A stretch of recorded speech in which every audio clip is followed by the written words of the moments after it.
Swayam Prabha. Digital India. Educated India.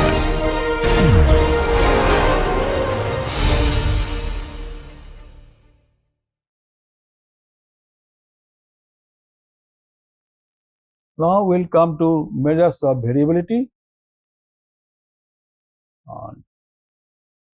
So the first measure of variability is range. What is the range?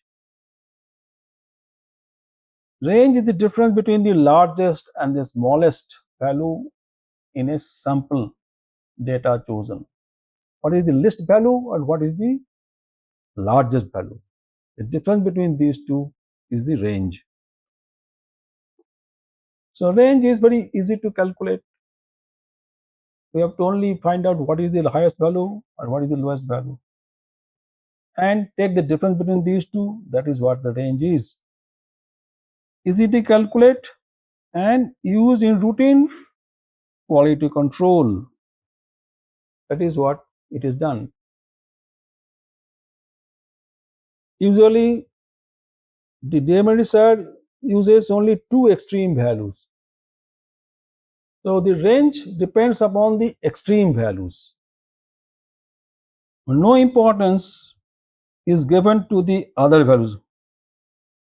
How the other values are distributed, we do not get any information about that. What is the other? It just indicates what is the last value, or no, not last, what is the least value and what is the maximum value, and what the difference between these two is going to indicate the range. Rest of the data is not important in the case of range.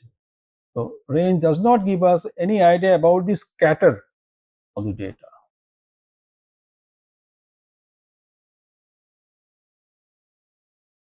The other one is mean deviations. That is deviation from mean. So that is, this deviation is di.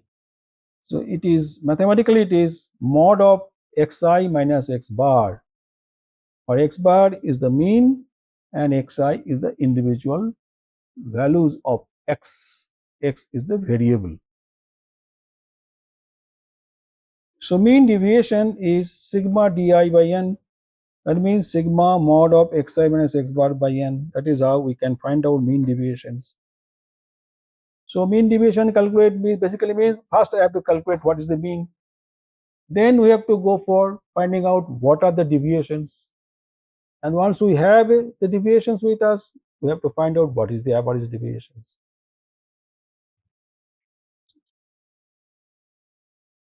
It takes only positive values by taking mods of the deviations. If we do not take this, the positive values, if we simply take summation xi minus x bar, this value is going to be equal to how much?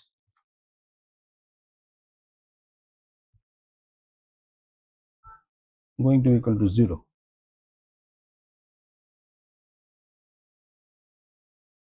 Because from the mean there will be some values which will be positive, some deviations will be positive, some deviations will be negative, and the sum total of all the deviations is going to be 0, because negative and positive values will perfectly cancel each other, and therefore we take the mod value. That is the purpose why we take mod.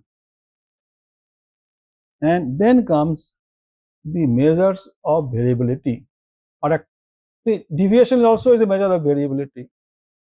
Range is also a measure of variability. Now variance is also a measure of variability. Variance or standard deviation or CV, they are all, we are trying to actually characterize the data.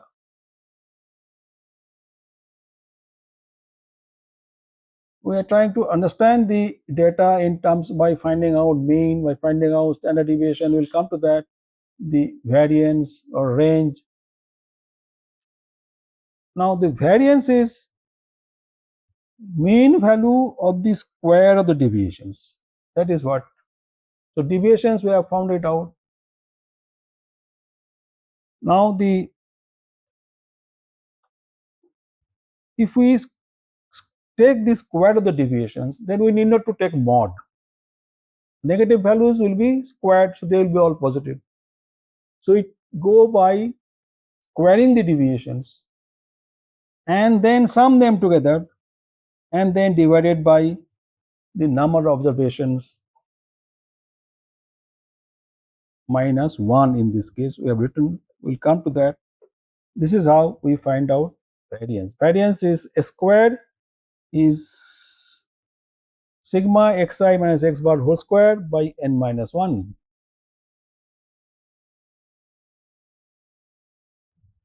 This is the S stands for sample variance. You have to remember there is a population variance that could be sample variance. So sample variance is usually represented by small s, whereas population variance is represented by sigma. Population mean is represented by mu. Sample mean is represented by x bar. So this is for the sample and this is for the population. So whenever we write small s, basically means sample. So variance has the unit which is square of the unit of xi because we are squaring it, and therefore what we do, in order to make the unit of variability same as that of the data, the square root of the variance is calculated. So we find out the square root, and that is the formula becomes this. Otherwise the unit is going to be the square of whatever the unit of x. So that is what the formula becomes. Now if we go to come to coefficient of variations, it becomes sometimes necessary to compare the data set that have different mean values, like comparison of strength variability of two yarns differing in linear densities, 30 takes yarn and 50 takes yarn, and we are interested to know in which case the strength variability is more, because the 30 takes and 50 takes yarn, suppose they are made from the same fiber, the strength is going to be different and the mean values will be different because one is finer, the other one is coarser. So how to compare the variability in strength data? If we take 100 readings of strength from 30 takes yarns, similarly 100 readings of strength from 50 takes yarns, and we will get two different mean value. Now if we want to compare the variability parts, we will get standard deviation value also, we can find it out. But if we want to compare them because two distributions having two different mean now, so in such cases a comparison will be more objective if we calculate what is coefficient of variations. Similarly, comparison between height and weight variation of students where the units of measured data are different. Height is measured in terms of centimeter, where weight is measured in terms of kg. The two data set has two different units, and if we want to compare them, so we have to find out the CV, and then with basis of CV we will be able to compare where the variability is more, because CV is a measure of scatter relative to mean, and that's why we divide S by X bar. So the standard deviation, which is an indicator of scatter or dispersion in the data set, that is then divided by the mean, and we multiply it by 100, we get a figure, we call it CV percentage. So CV percentage is a measure of scatter relative to mean. Relation to mean, how the data is scattered, and therefore then we will be able to compare between two different variables having different means, different units. Comparison becomes easy.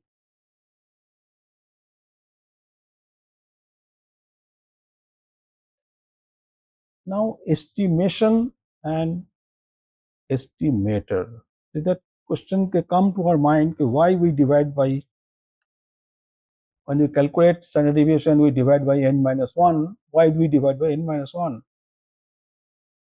See, always we are trying to say something meaningful about the population from the results of a sample. See, S stands for sample. So we are calculating the sample variability in the sample that we have taken.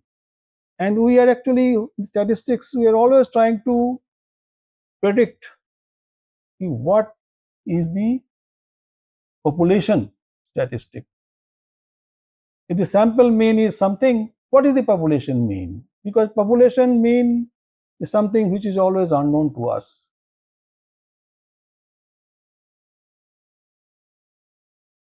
Therefore, sample statistics are called estimators. Sample mean is we are trying to estimate the population mean using sample mean. Similarly, we are trying to find out the variability in the population by using a sample or sample standard deviation. So, the standard deviations of a sample, through that we are trying to actually find out or estimate, not find out, estimate the population variability. Therefore, sample statistics, that is sample standard deviation, sample mean, they are basically called estimators, and they are trying to estimate the value of the populations. So, desirable property of the estimator is to provide good estimate of the population statistic.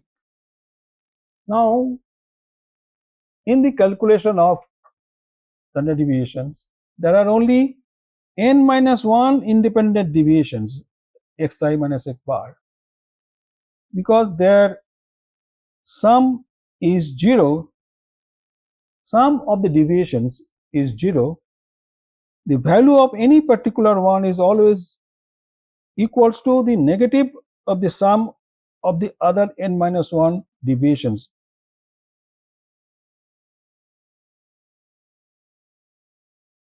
See, if we have, standard deviation is, the formula is what is root over xi minus x bar whole square divided by n minus 1. So, these are the deviations, these are basically d values, di's. What we are trying to say is that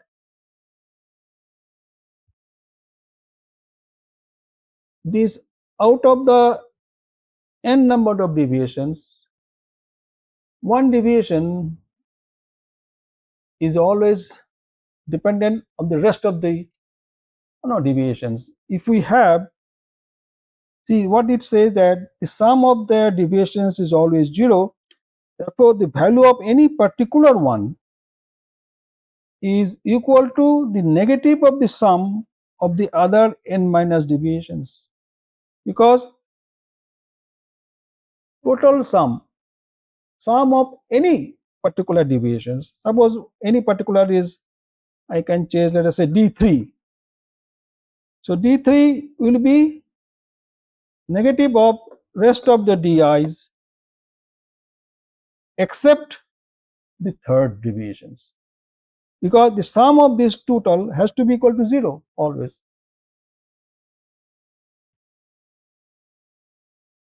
Hence, there is a loss in degree of freedom in the calculations of the deviations.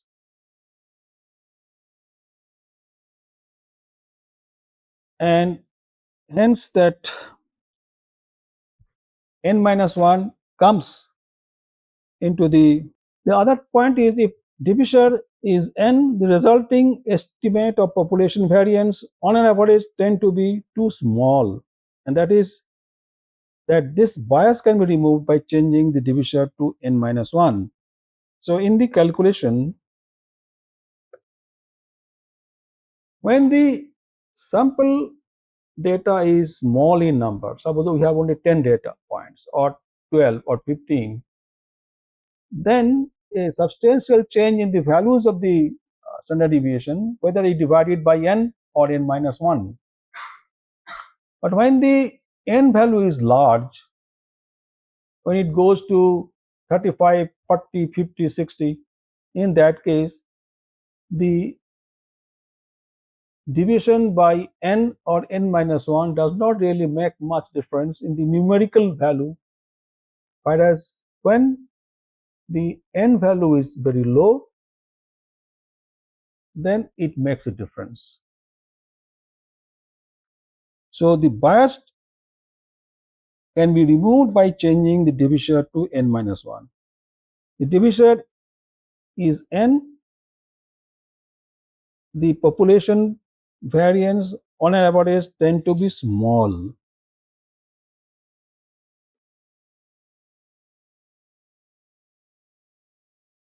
And if the estimate has to be proper, then we divide it by n minus 1.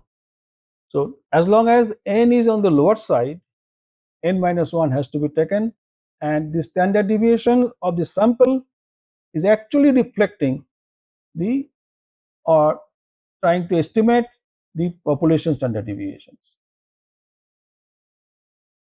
If we have a population data with us, then I want to know the standard deviation of the population, then there is no to divide it by n minus 1, because then we are trying to find out the sigma value directly.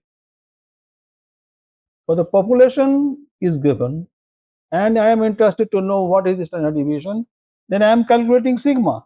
In that case, there is no need to divide by n minus 1. But if I choose a sample and find out the standard deviations, actually I am trying to find out the standard deviation of the sample which is going to estimate the standard deviation of the populations. And to make an unbiased estimate, we have to divide by n minus 1.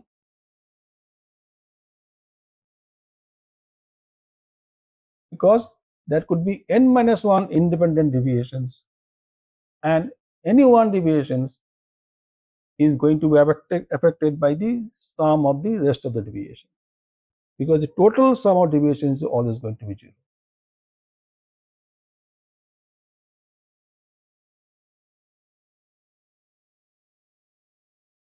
Now we calculate the standard deviation. An example, fiber length distribution data is given here. We need to calculate what is the mean, what is the standard deviation, what is the CV. So it is a group data, because you see lower limit, upper limit are given, and these are the frequencies. So first we find out class midpoints. Average of 8.1, 8.2, 8.15, 8.3, 8.4, 8.35. These are called class midpoints. We find out this. Next, we transform these data, the class midpoints, into some data which are easy to, for the calculation purpose, it is easy for us. So these data points are 8.15, 8.35. So what we have done a transformation of the data. That is, we have written y is equal to 10 into x minus 8.75.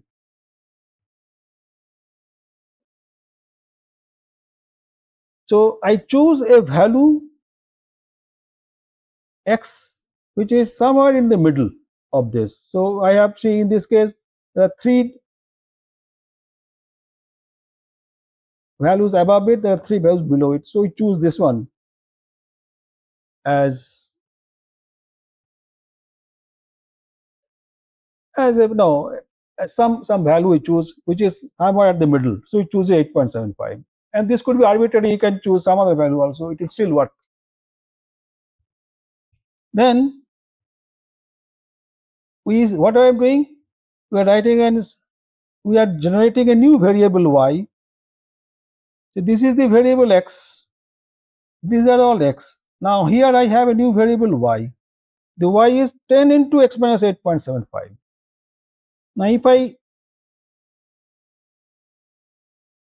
this value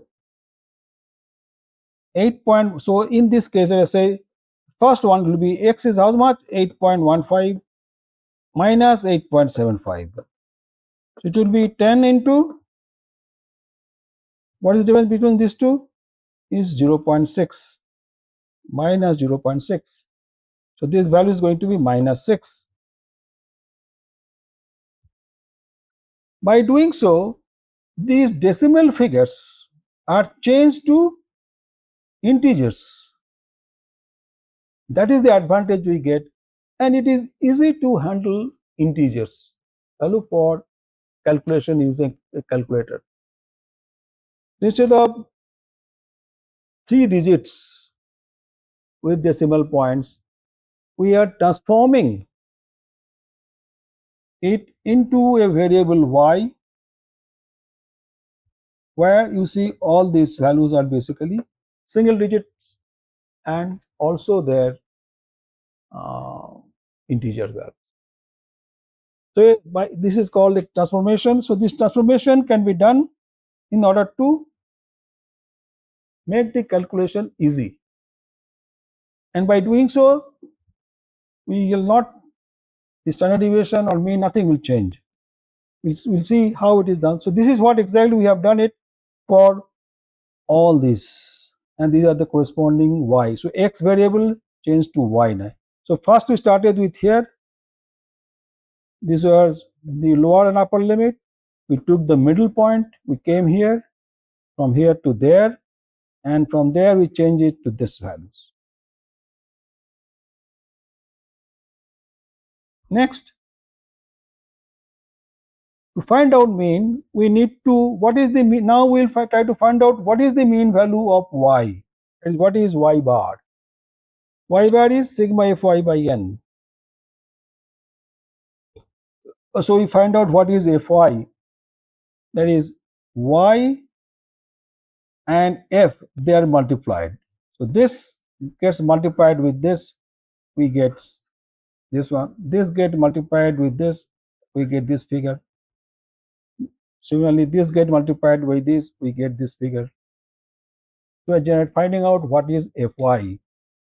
After doing this, we write what is my mean value of y.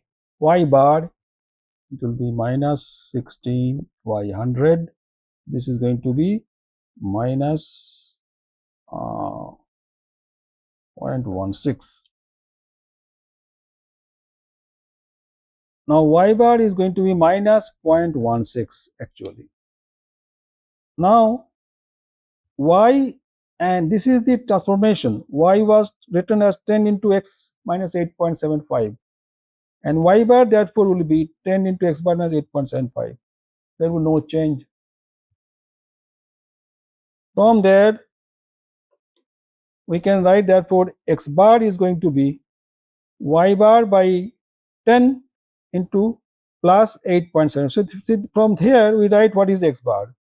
So from here we come to this, x bar is y bar by 10 plus 8.75. So this is not 1.1, this is 0.16 divided by 10, 8.75. So it will be minus 0.016 plus 8.75, and this will give you a figure. We can find it out, 8.75 minus 0.016.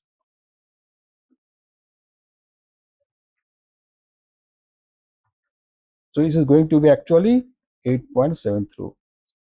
This is going to be the answer. So there's little there's some typing error here. It is not 180, this is minus 16. And by putting the figure minus 16, if we do the calculation, we arrive at the figure 8.73. That is the actual mean length of the fibers. So we find out, first of all, what is the mean value of y variable. Then we write y bar is equal to, from the same equation we can write y bar is equal to 10 into x bar minus 8.75. In some other class we will show you that by how the function of a variable, if there is a variable and we change the variable, then what happens to the mean value and standard deviations or the variance. It will come in some other lecture. So we figure 8.734, that is the mean. So the mean value is 8.73. So this is the formula for variance. Now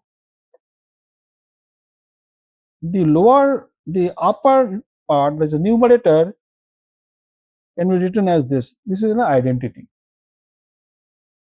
F into y minus y bar whole square equal to sigma fy square minus fy by n. This can be proved. Why I am doing this? Because this is going to help me in doing the calculation manually. So in the table, we need to know what is fy. So we are finding out what is fy. We have found it out already. Fy is this. Then we need to know what is fy square. So fy square is also given here. These are the fy square values. So once we have this, now the variance, the formula, we have the numerator part, we first calculate, we find out this value, we get a figure 565.44. Then we get a figure a square y, which is 5.71. So this is the variance. So we find out what is the standard deviations. It is 2.38, that is 0.24. So sy is this, and now we have to go for sx. We have to remember that we have already transformed the variable from x to y. So initially what are I finding out? What is the standard deviation of y variable or variance of y variable in this case? Now this is the standard deviation of y variable, but we have to find out finally the standard deviation of x variable, that is here. And that relationship between sx and sy is this. This also you will come to know when we'll discuss in some other class in more details. But here you remember that the relationship in this particular case, based on this transformation equation, sx is sy by 10, and therefore it is going to be 2.38 by 10, and hence this is 0.238 or exactly equal to 0.24. And therefore last is the CB calculation. CB calculation, it is going to be, the 9.3 figure is wrong. It will be how much? We have seen it earlier. What was the figure of mean? 8.73. So we go forward again. It will be 8.73. And if you do it, find out the actual CB percentage, it will come, whatever values come, it will be 73 now. So 0.24 by 8.7, it may not be exactly 2.8, 2.71. How much is the value coming? We can do the calculation. 2.375. See, that is the actual figure. So there was some change in the mean. So this is how we can calculate the the standard deviation means. And but today, because we have computers And if we have a Excel, we can put the data and very quickly find out uh, the, the different values that we have. And calculation has become very fast nowadays because of the help of computers. We can do it very fast. But what is going on inside, you should also know. That is how the data that we have, how we are grouping them, how we are trying to visualize the data. Then when you say the how to characterize the data, statistical data, that will be always in terms of its mean and variability part. So within the variability, we can have a range, we can have standard deviation, we can have CV percentage. So, and the means could be also depending upon the the nature of the data. We have to either calculate arithmetic mean, or you have to calculate weighted mean, or you have to calculate harmonic mean, or you have to calculate geometric mean. So it all depends upon the kind of information that we are seeking and the kind of data that we have with us. With this, we close today's session. Thank you.